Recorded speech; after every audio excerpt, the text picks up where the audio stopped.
Zucchini দিয়ে মাছের ঝোল রান্না করার জন্য এখানে আমি একটা জুকিনি নিয়েছি আর সাথে নিয়েছি দুটো আলু। আলু আর জুকিনিকে কেটে নেব।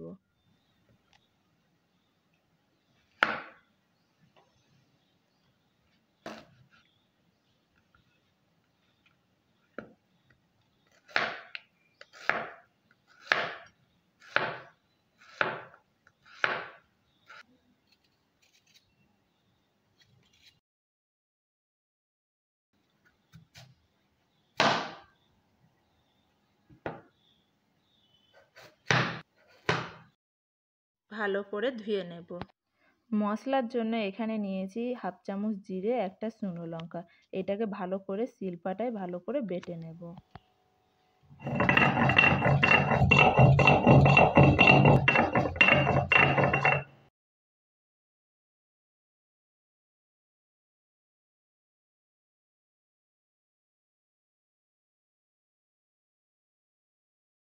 মাছগুলো ভাজার জন্য আমি আগে থেকে নুন, হলুদ আর তেল মাখিয়ে নিয়েছি।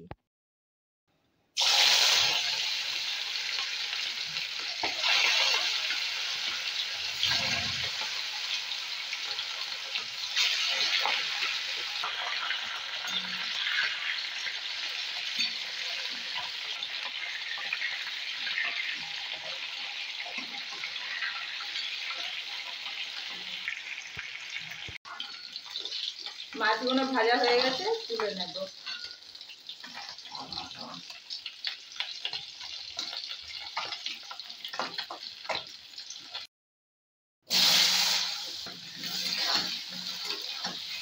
জুকিনিটা দিয়ে দেব।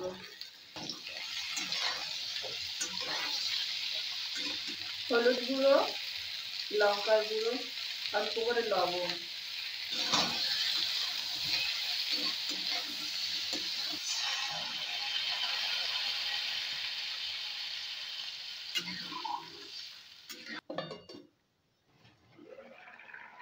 মাছগুলো দিয়ে দেব।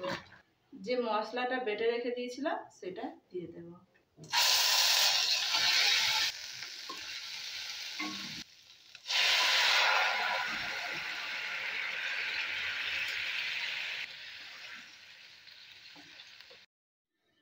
হয়ে গেল জুকিনি দিয়ে মাছের ঝোল। এবারে এটাকে নামিয়ে রাখবো।